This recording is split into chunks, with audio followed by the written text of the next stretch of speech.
So it is the best time of the year because we are on the road to WrestleMania. Let's face it, sometimes this journey is actually better than the show of shows because you can get super pumped and you sit down with WrestleMania like, oh, well, I had a good time, but I wouldn't say it was great. Now, I do not think this is going to happen in 2025, and if you look what we could have on paper, this could be an absolutely riveting WrestleMania, and given that there are a bunch of stories looking us in the face, let us be massive nerds and let us be massive geeks, and I shall be Simon Miller. And let's try and figure out what WWE is going to do on this concrete road to WrestleMania. Number 10, Naomi is the attacker of Jade Cargill.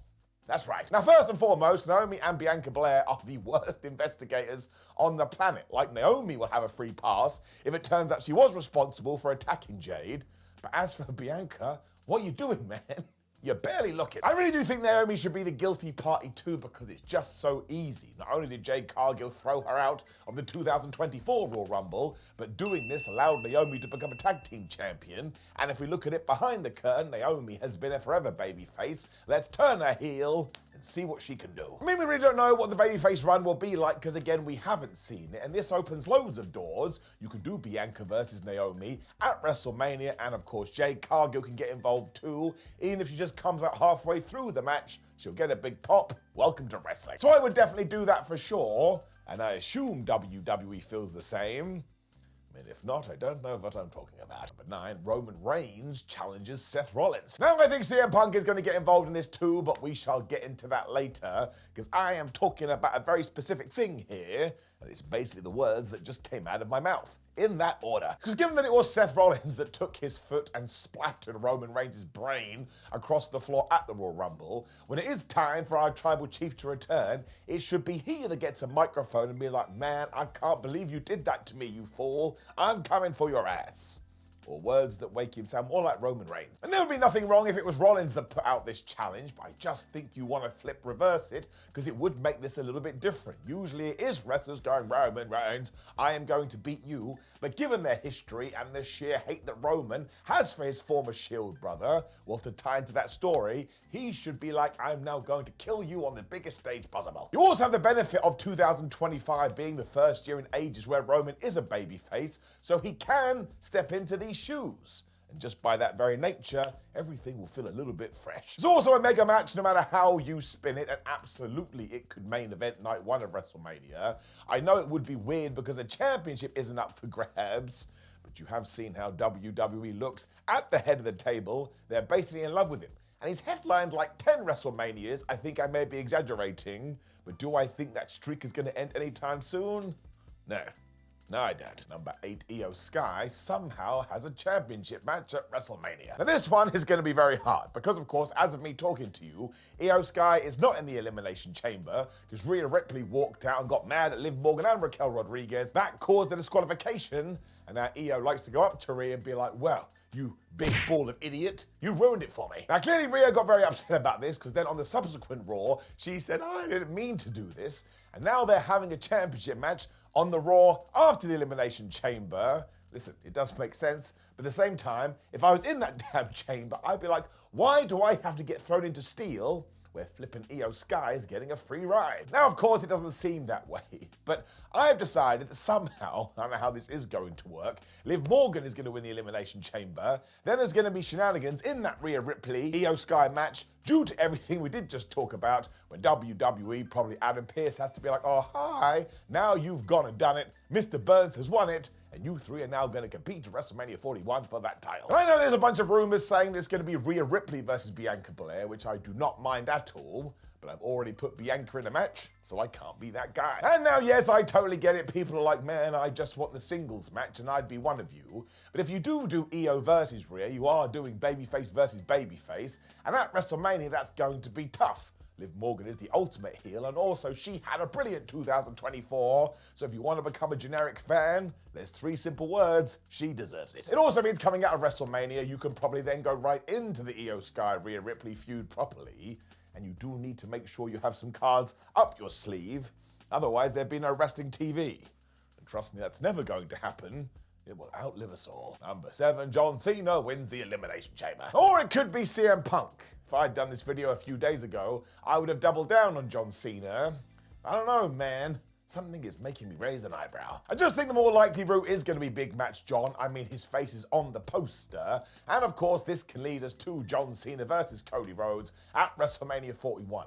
And I tell you why that's better than CM Punk. Because of the 17th world title record. I just love the idea of Cena going for this and then failing to beat Cody, because how the hell do the fans respond to that? Are they like, man, John, you tried and you gave it your best shot? Or are they like, damn you American Nightmare, you took our dreams away from us? The irony. Now, of course, CM Punk versus Cody Rhodes is absolutely a WrestleMania main event too. But again, I'm going to come to CM Punk in just a few entries' time. So I think John Cena will win this Elimination Chamber. He will challenge Cody.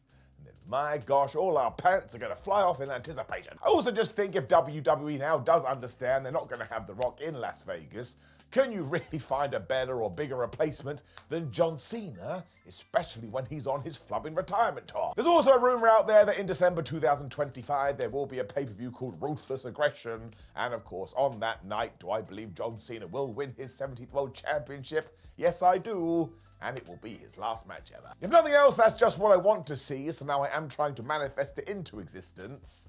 Listen, sometimes WWE does go for the obvious booking, which is not a bad thing. It's actually pretty damn good. Number 6, Jey Uso goes crazy. I know, you don't get it, and that's perfectly fine, that's perfectly cool. But if you are tuning into WWE programming right now, 10,000 plus people on most nights, well, they really do get Jey Uso. They're in love with this guy, and so am I, and that is the whole point here. He has decided he will take on Gunther at WrestleMania 41, but I don't want WWE to fall back into some old booking habits where it's like, well, he is going to win that belt, so now he can just lose. No, go the other way and have him win. Now, this is mostly because if we do go back to Saturday night's main event, that is when Jey Uso did get absolutely run over by Gunther. But ever since then, he's found a new lease on life. He won the Royal Rumble, so you don't need to go back to that. And in fact, if I was going to make you a graph of Jey Uso from now, heading to WrestleMania, it would just go like this because everybody wants to see him succeed, so just give the crowd what they want. It also means going into WrestleMania 41, he will feel like the biggest threat ever, and that's just going to get you in your tum-tum, because you'll be like, oh my gosh, they're actually going to do it. Jey Uso is going to be the world champion. And trust me, a year, 2 years, 3 years ago, nobody thought that was possible. I just think it will be fun, and more importantly, I think it will be different, and I'll always take different. And you cannot come up with an argument that Jey isn't the guy right now. Have you seen those crowd reactions? That's the whole point of wrestling. Emotion. I mean, the truth of the matter is that nobody is going to be totally on board because it is 2025. You're always going to get the naysayers. So let's look at the character and do the best by that. As far as I'm concerned, it's victories all the way. Number 5, Kevin Owens versus Sami Zayn. So I admit I'm a little bit confused about this one because you could do it at the Elimination Chamber. I mean, that thing is in Toronto, and Kevin Owens and Sami Zayn are basically Mr. Canada. It also gets me because if you had put a gun to my head a few weeks ago, I would have told you it's most definitely going to be Kevin Owens versus Randy Orton after Randy returns, because let's not forget, he's not on TV right now because KO tried to kill him. He really should be in jail. The thing is, though, if we do Owens versus Zayn at Elimination Chamber instead of WrestleMania, you're going to have a bunch of people going, why didn't we wait until WrestleMania instead? Then it also begs the question, is Randy Orton even going to come back soon? I don't know. I don't have any of the details, but this one really is up in the air, which is a good thing. While there are plenty of stories you can guess, other ones should be a bit of a mystery. An idea I did hear that I mostly like, though, is that when you get to the March PLE or pay-per-view, Sami Zayn does walk to the ring to take on Kevin Owens, but he is totally broken because everyone's like, Sami, you're not ready to go. He gave you a pile driver, the move of death. Owens can then pick the bones as we all cry like the sad pandas that we are. And then, of course, who can make the save?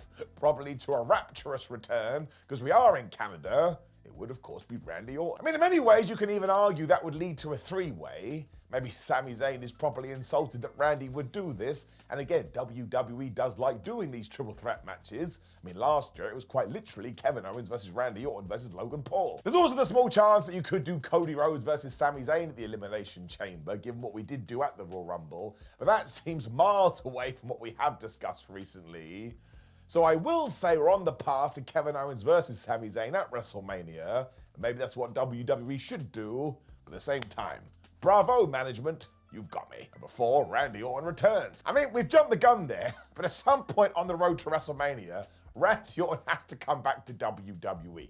Ain't no way he's gonna miss WrestleMania. He's a super duper whooper star. It also ties into the fact that ever since Randy returned in 2023, he has made such a big deal about how he wants to enjoy every single moment. So long as he is healthy, and no one said that he isn't, I don't think he's just not going to turn up in Vegas. And also, you can put him against anybody, and everyone's going to be excited, because just to double down on what I just said, Randy Orton is the man. Of course, an option on the table is going to be Kevin Owens versus Orton in some kind of no DQ match. And when you have a bunch of matches on the Saturday and a bunch of matches on the Sunday, you do need a few that have some crazy stipulations. Otherwise, they can all merge into one. It'll also be one of those rare occasions when we actually use WrestleMania to kickstart a story that's going to happen after WrestleMania. Because let's not forget, we still need that we still need that Randy Orton versus Cody Rhodes feud. And actually, I think when we do kickstart that, Randy's going to take the belt from Rhodes. A different video for a different day. Number 3, Charlotte Flair is a heel. I mean, I feel like I've been taking crazy pills recently, because ever since she cut that promo on Raw after the Royal Rumble, it feels to me like Charlotte was always meant to be a heel, but people keep telling me I'm wrong.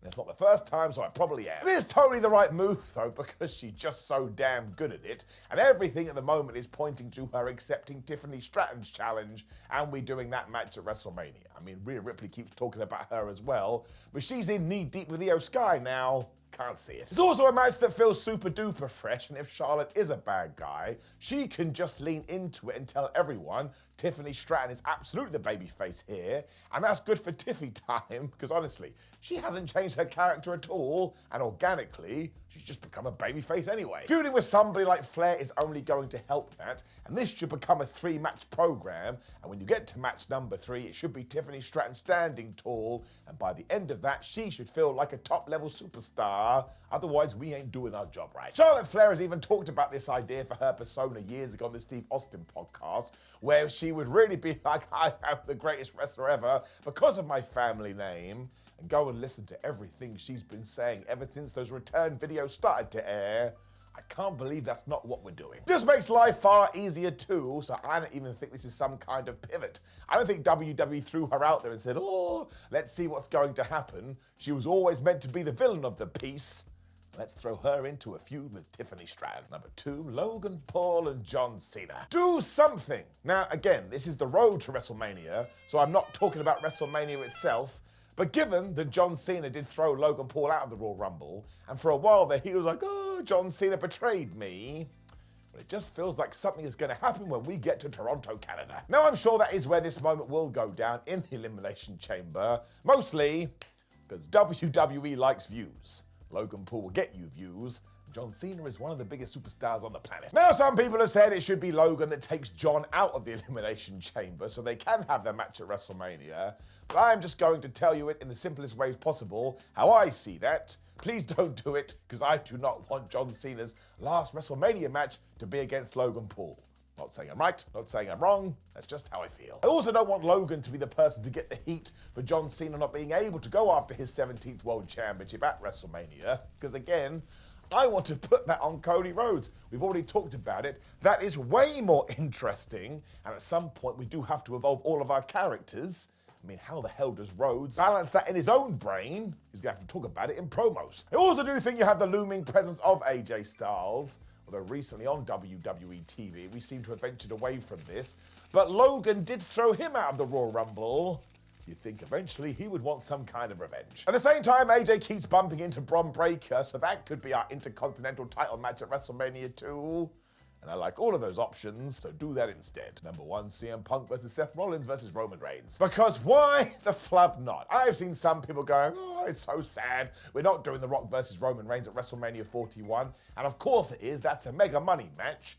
But if this is their replacement, well, I do not think we can complain. And yes, of course, the one-on-ones will always be better, but maybe some of this is political. If you are Triple H and you're sitting in your big boy chair, you are going to be like, well, I want Roman Reigns to main event, I want CM Punk to main event, and I want Seth Rollins to main event. Well, why don't you just smash them all together? It's not like you're not going to have insane star power and go back to that angle we did at the Rumble. They have proper personal beef. So I bet when you did get the ding, ding, ding, they would just stare at each other and the crowd would go wild. That's the point. You also have the fact that CM Punk and Seth Rollins hate each other, Roman Reigns and Seth Rollins hate each other, and when it comes to Punk and Roman, you have Paul Heyman standing in the corner, and if the favour that CM Punk calls in has something to do with him, well, you may get one hell of a controversial finish. On that note too, I think this would be the ultimate Jeopardy match, because who wins, who loses, who takes the pin, who doesn't, this would be an absolute roller coaster, and it would get me in the tum-tum. Just to double down on it, that's all I want. It also proves how stacked WWE is right now that they could present this without a world championship and people would be doing the dance of joy. And sure, there'll be some negative Nancys too. More power to you. And just think if you didn't take advantage of that, you'd be totally mad. And actually, over the last 2 years, WWE has not been mad. They've mostly done exactly what they should do. So I really do hope this does happen. And again, it has all been paved out. But now we have to sit back and wait and see. Now, of course, you're going to have a bunch of WrestleMania bookings, so please do let me know in the comments below what you want to see. I'm sure I'm totally wrong.